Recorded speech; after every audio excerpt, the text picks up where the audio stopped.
Trading Time with your host, John Rousseau. My guest on Trading Time today is Nick Hill from Ritchie Custom Homes and Ethic Millwork. He is an outstanding builder of residential construction projects up and down the Okanagan. We share his building philosophy and work history, and really looking forward to the discussion today. Enjoy. Nick, thank you very much for joining us. We've known each other for some time. We've had a bit of a break in between our correspondence, but we've got kids that are the same age, going to the same school programs.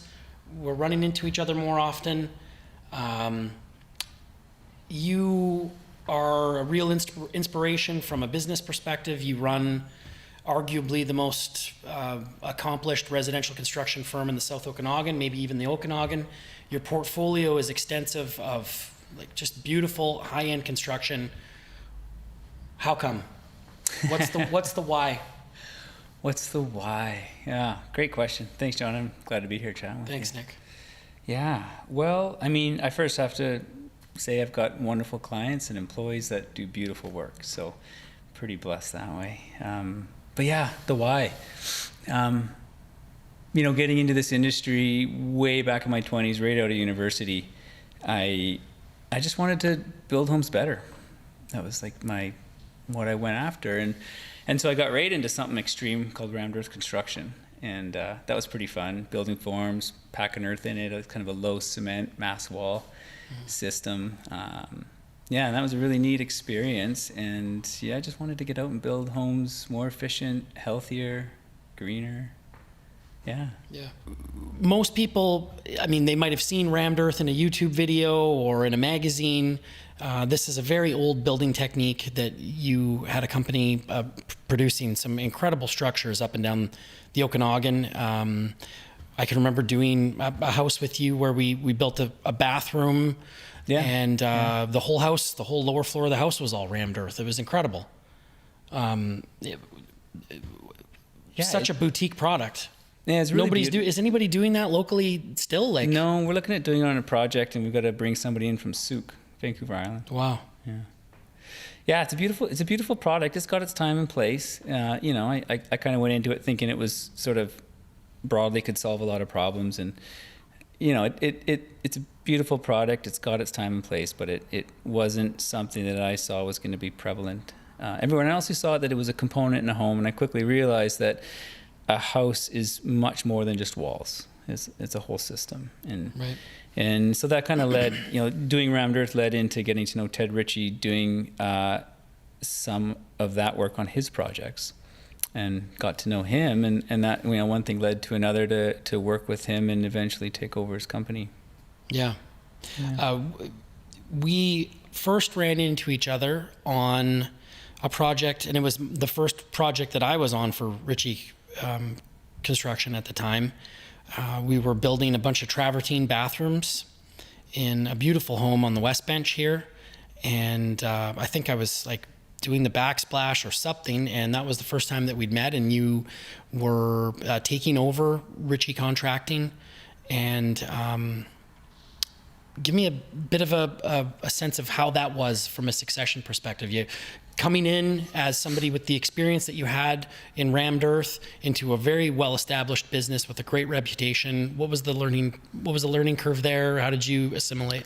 Yeah, so the succession plan was really important, and it really relates to time. So I worked for Ted for 2 years and then took over ownership in 2010, and then he stayed on for 2 years. And so it just allowed us to work hand in hand together and really transfer over his knowledge over a 4-year period. And it was a great way to go. And anybody out there thinking of doing their succession planning or buying a business, especially when it's individuals involved as the key person in the business, it's a great way to look at. Just take your time if you can. Yeah. Because I know that we've talked in previous conversations about how many businesses like this are going to be going through a process like that in the coming years. And any words of advice to people that are potentially looking at taking over a well-established construction business? I mean, take the time with the owner, see if you can get them to stay on a couple of years with you to show you the process. Yeah, it's about relationships, and you're talking about the why at the beginning. What I've realized now is that success of business, especially small business in a small market like this, it is relationships. And so you got to be able to have a good, honest, trustworthy relationship to transfer over that knowledge, that wealth of knowledge, and then to carry it on and continue forth. So yeah, relationships are key. Cool. You are involved in the building community. You've been a previous president of the Canadian Home Builders Association local chapter here. What's that like interfacing with that body of contractors, and what was your experience like there? Yeah, it was great. I got involved pretty early on in my career. I look back and think it must have been crazy to do all that volunteering. I was just taking over this company. Yeah. But it's a community, and that was great. And the relationships built with the other builders to this day have lasting effects on our market. We're in contact. We share resources from time to time. We use a lot of the same trades. And so I think it's great that there's communication and relationships between the builders and the trades, and having an organization that kind of serves a higher purpose from which to do that is super valuable. Nice. We keep hearing all the time in every form of media that you could consume that we are in a housing crisis in our country. And you started off by saying that you wanted to make homes better. And I wonder if it's possible to make more better homes. Do you see a way that we could potentially improve our supply? Have you thought about these things? Do you feel as though we are in a housing crisis here in the Okanagan? What are some of your thoughts on that? Yeah, I mean, in the context of the South Okanagan market, which is what I know, and honestly, I don't spend the time a whole lot in the greater market to really be able to say anything with truth.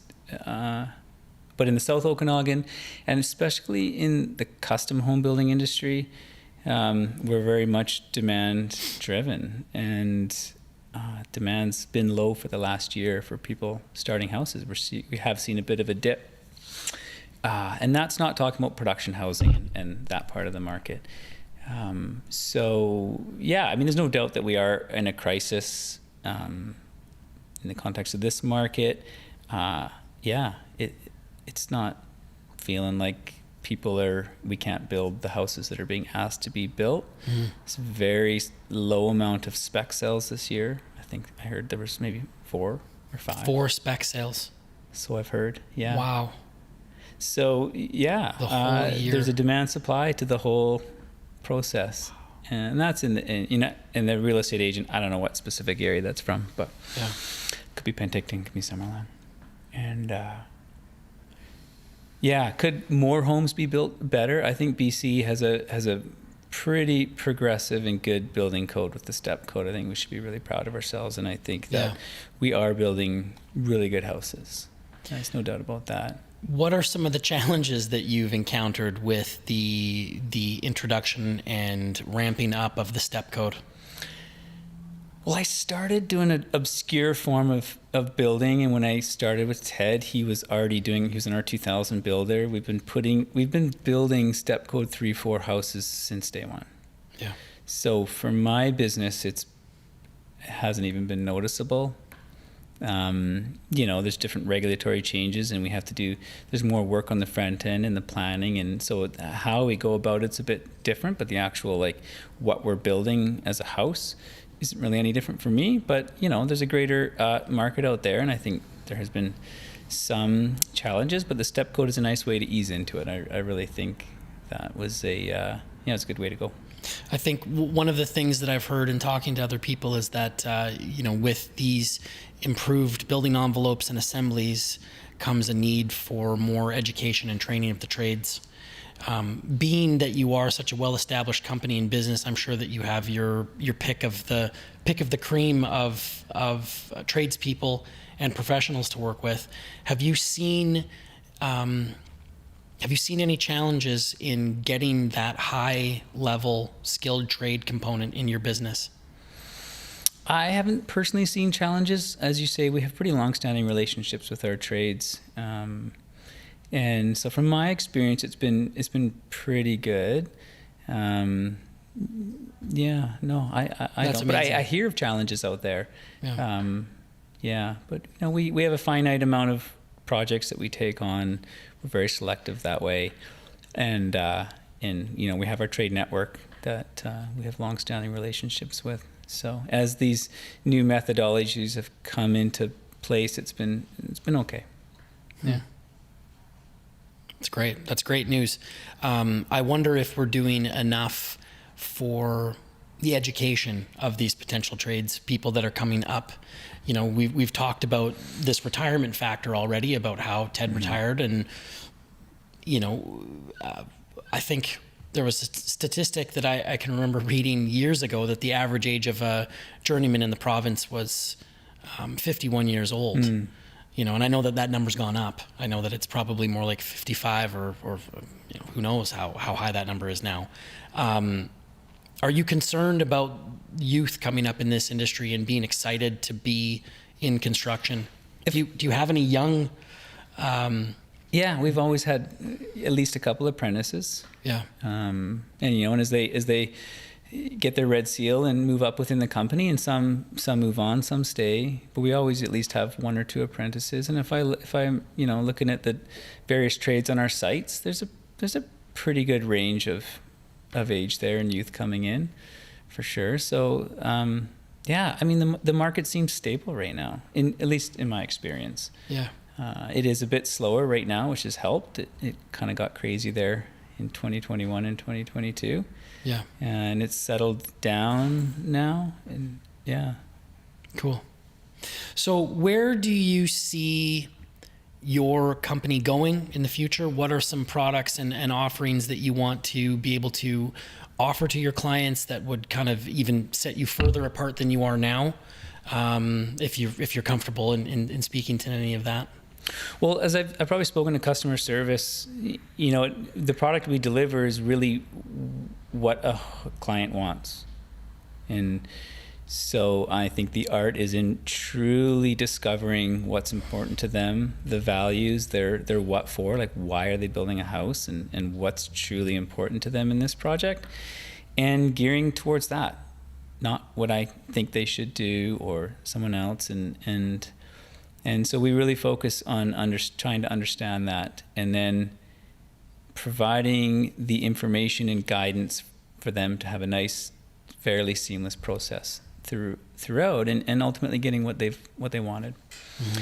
And so we're continually honing our skills in doing that, but because we are pretty much an all custom home building company, so it's really tailoring to what each client wants. We've got a vast portfolio and a wide range of product, from really modern and high-end to traditional, to economical houses. People might not realize it, but we don't just build flashy high-end homes. We build all sorts of homes.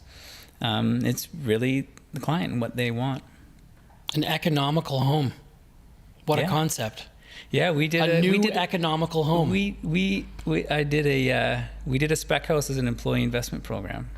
It was really cool. So I bought a piece of land, and the employees that wanted to invested in it, and we designed, built, and sold a house, and Amazing. Provided a great return for the employees. It was really cool. Unbelievable. And even though it was a lower price point than we normally build, it was still done beautifully and finished with the standard that we want. So did the contributing employees to the actual fund itself, did they build the project as well, or some did? Yeah, so they could contribute their time. It would equate to a dollar volume of investment. Yes. So some took on different scopes of work. Right. Yeah, it was really cool. That's awesome. Yeah. Is that a model that you adopted and heard about from somewhere else, or is this something you guys cooked up? Came up. That's great. What a cool. It was in a new development. It was the worst lot. It was like the cheapest, smallest. Most but we created a beautiful product in it, and it's one. And when I drive up in that subdivision, it's one of the nicest houses, I think. Where is it? In the Squaw Bluffs. Oh, cool. Yeah, awesome. That's a great that's a great idea. Yeah, it was a neat process to go through. Yeah, I mean, the opportunity hasn't arisen again, but it might in the future. It might not. I don't know. We'll see. Yeah. Cool.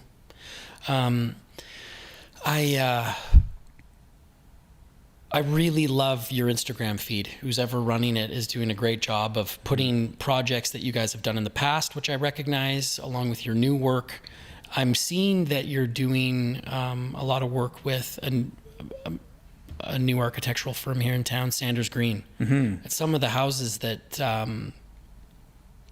that one that they posted recently, right on the edge of the clay bank, in Naramata, is spectacular. Yeah, it's actually on rock, and so most of the house is anchored to rock, but then there's a CL, like a cross-laminated timber platform that projects out and is on 4 steel posts. So it looks like it's just sort of floating. Yeah, it's spectacular. Yeah, it was a fun. How many architects are you interfacing with on an annual basis? Gosh, it's hard to say. We work with architects from the West Coast to the East Coast. Yeah, several usually, and but we also have an amazing in-house design team as well. Really? So every client, as I said, they come in and they have different values, different budgets, different products, what they want. Yeah. And so we just like to be diverse to be able to fit in what's going to work best for them. Cool. Mm-hmm. You just recently invested in some land. Mm-hmm. And you are thinking about and actively designing a place for you and your family. Yeah. Is this the first time you've ever done a build for yourself? Yeah, I jokingly ask my clients if they have any advice on building a house. But it is, yeah. We renovated like a 100-year-old farmhouse. It was a really cool process. So this is something new, a little journey for our family. And, we like to go on journeys. We traveled around the world for a year in 2019. And so now this journey is going to be building on a piece of land that doesn't have a house on it. It's a nice raw forest. And it's really cool to go through the process myself in depth. And we're really taking the time to feel our way through it, as opposed to just trying to find a picture that invokes what we want. And how can we occupy that land in an intimate and relational way that we can create a house that's going to really hold our family, and even in the future when there's less kids around. That's ways away though. Yeah. That is the challenge. You and I right now are in the, like Karen and I have this saying, like we're in the big house stage of life. Yeah. We need to have a house that's going to serve our family well. Sleepovers and dinner parties, and how do you envision creating that space for your family? How much time do you think it's going to take to pull it off? Well, I mean, I don't know yet, John. Obviously there's factors that'll come into play: selling property, getting rental, building. We're trying not to rush it, and we don't want to force anything. We kind of want to let it happen. And so far it's flowing well. But the point, do you design a house to the family that you have now? What about in 15 years? If this is a forever place, which who knows if it will be or not. Yeah. You never know. Yeah. But what happens when kids move on, and if we build a house too big? And so we're taking that into account in the layout, and so that it can feel like a nice, cozy, smaller house when it's not fully occupied. How long could you spend looking for a proper piece of land in this area that we live? It took me 5 years. It takes a long time. It's not a lot. It feels like there's a lot of land, but there's really not. Mm-hmm. Do you think we should break more land out federally for development? Do you think we should be developing here more? Oh man, I don't know. Our forests are pretty beautiful. I'd hate to see more sprawl into the forest. But I think families want to be in a single family home. And right now those are in limited supply, and we're creating density, for the right reasons. But I think if you surveyed most families, where would they want to be? I would think they'd want to be in a single family home. Yes. I don't know. I'm at odds with that one. That's a tough one. Yeah, it is, isn't it? Yeah. Yeah, it's interesting because this was all forest at one time. Mm-hmm. You know, and I think that we've done a really responsible job of developing it to the point that we have. But when I look around at some of the people that I know, like you've just pointed out, they'd rather be living in a scenario like what you've just described, building a new house in the forest, like what we've done. It just doesn't seem like there's a lot of opportunity for that, for people to do that. And that's sort of part of one of the themes of what I'm trying to bring awareness to here is like, maybe we could be doing some more sustainable development in our region. Yeah, I mean, there's the Eco Village in Summerland that's contentiously converting some beautiful forest and parkland into houses and multifamily, and so I think that looks like it's going forward. That'll cost more, but you have to look at the demand supply conditions that are happening. I mean, lots are not selling and houses aren't being built to sell because there's no market for them right now.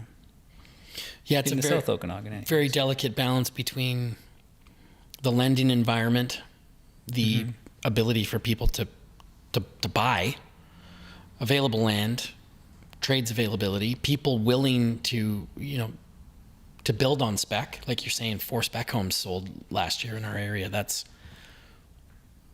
scary. Mm-hmm. That makes you not want to build anything on spec. Yeah, it'd be pretty risky right now. What else are you seeing you want to talk about? I mean, I guess I could chat about like trades. I had a wonderful run-in with a carpenter who's not in the industry anymore. And I remember him being on some of our sites, and we had a great conversation at a coffee shop. And he just said how wonderful the trades is, in that it's a shame that there's not more exposure at a young age to the benefits of going into trades. There's still such a push to go into university. He went to university and then went to the trades. And when he went to the trades, he thought, man, I'm using my brain more. I'm applying myself. This is in some ways more challenging. And yeah, I think you touched on this earlier, is raising more awareness to the trades as a positive, good, viable career that's going to be in huge demand. Yes.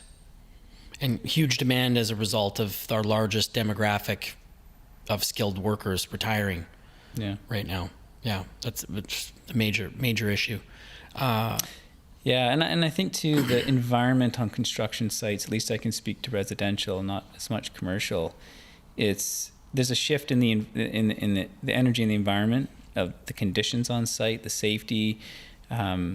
Yeah, I think it's a really great place to be and a great place to work. There's no doubt that there's stressful times, but there's challenges to it. You spoke about the technological changes coming into building. I think that's actually a good thing, that people can get challenged and they don't, they're going to have to adapt and apply themselves to doing things a bit differently and doing things better as the industry changes, and it's rapidly changing.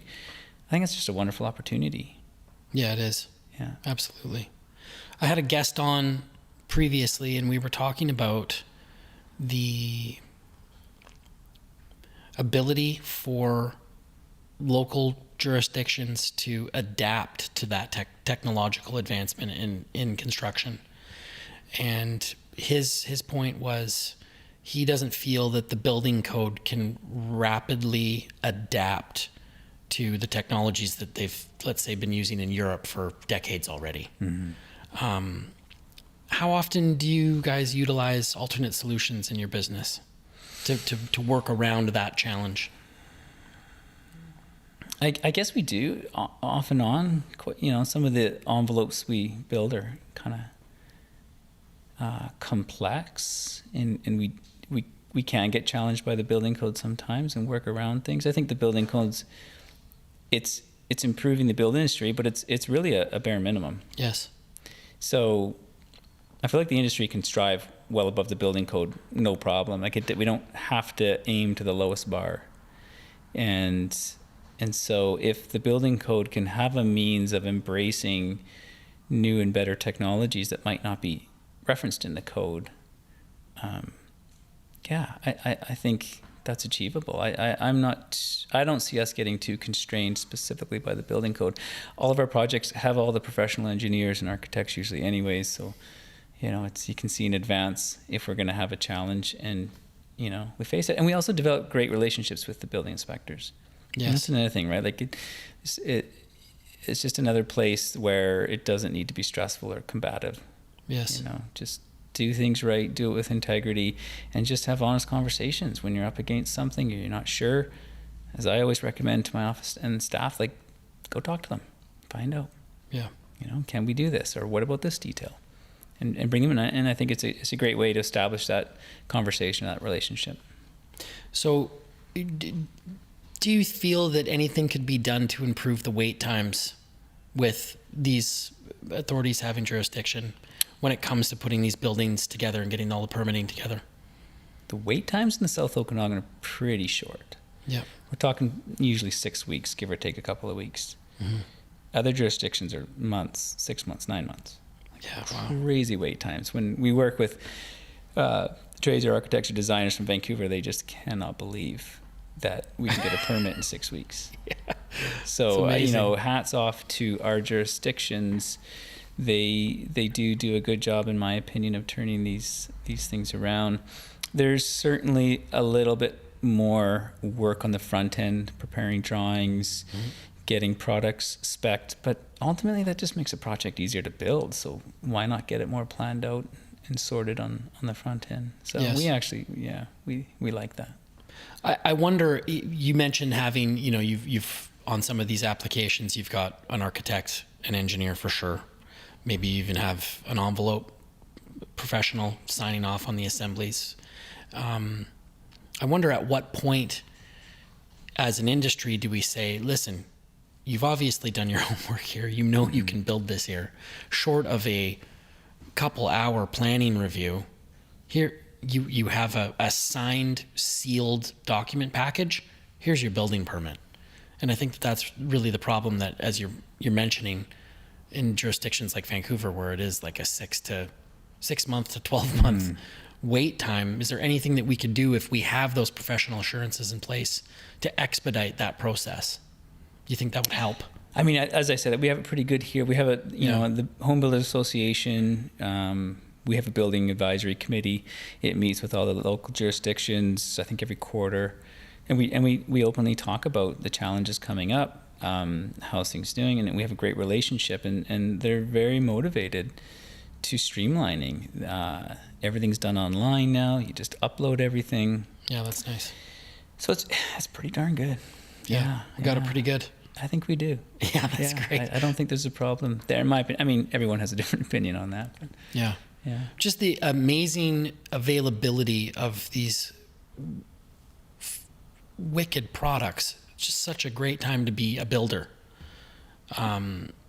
But we've also talked about the importance of not forgetting where the industry came from, and tradition and joinery and authentic materials. And do you see a renaissance in authenticity and traditional building techniques? Are you excited about that? Yeah, in my project stream, I do.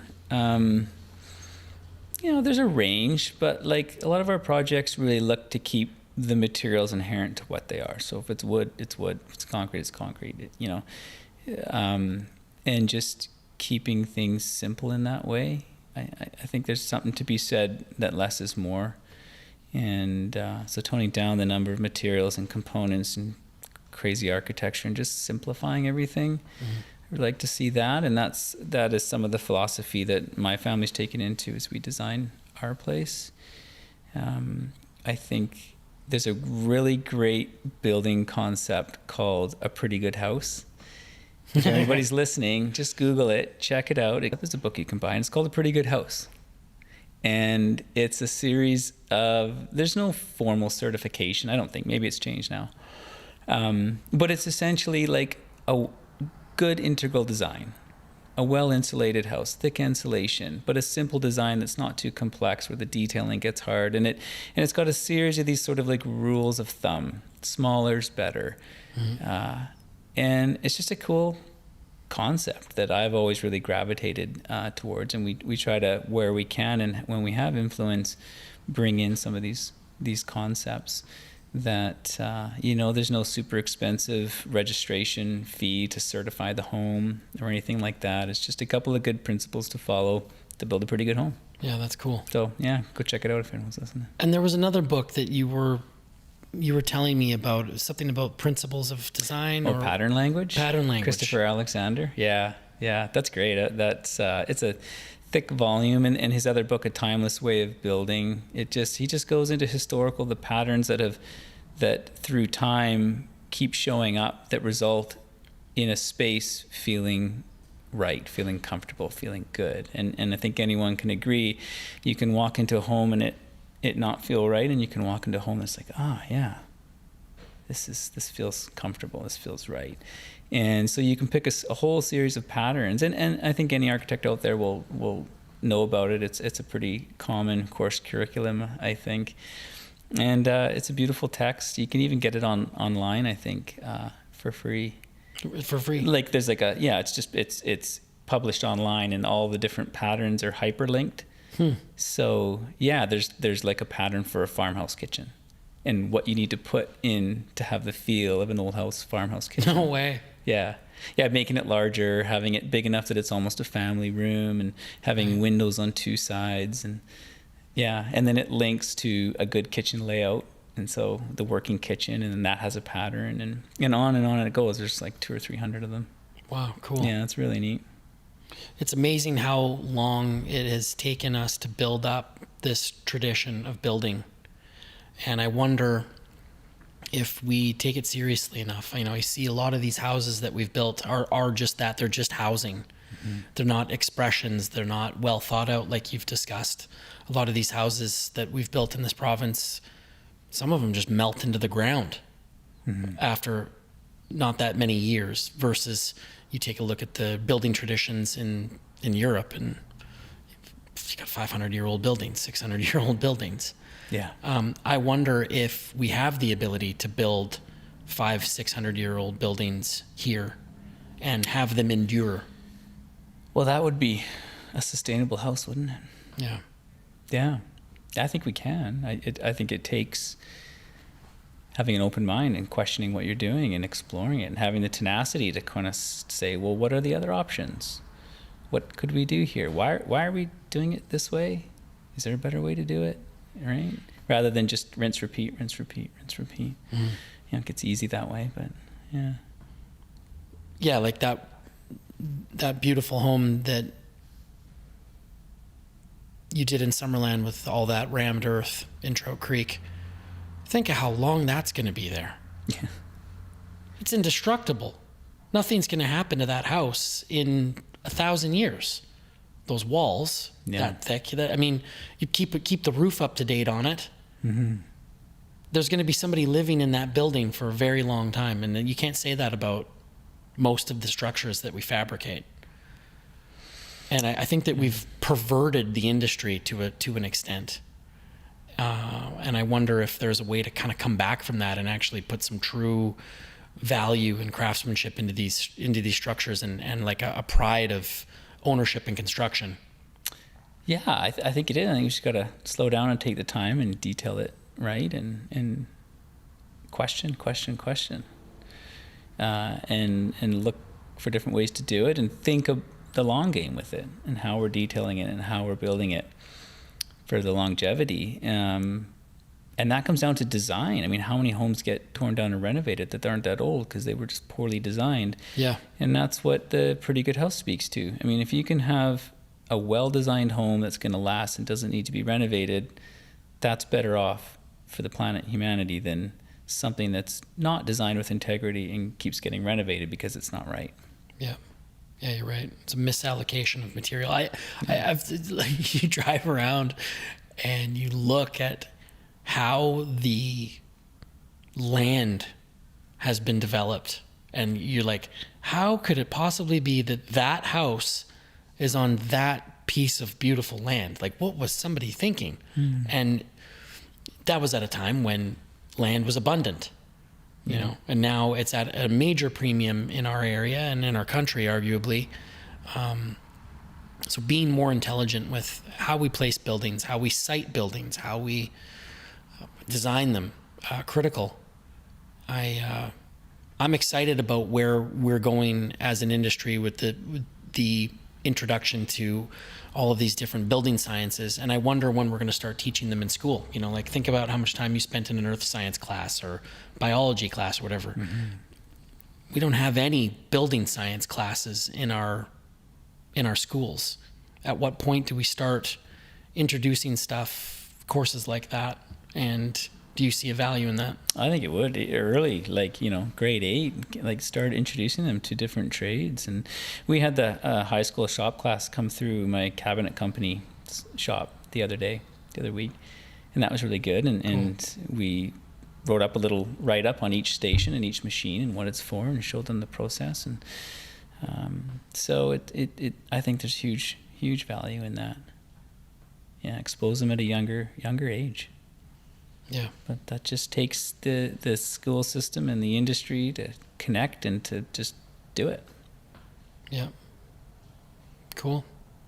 Well, Nick, thank you very much for your time today and the overview of your business, your career, your philosophy. I think that there is an amazing opportunity in the situation that you've just described from a succession perspective to be able to buy a successful business and transform it the way that you've done. I think that there are more opportunities like that, and you've really proven that with your business.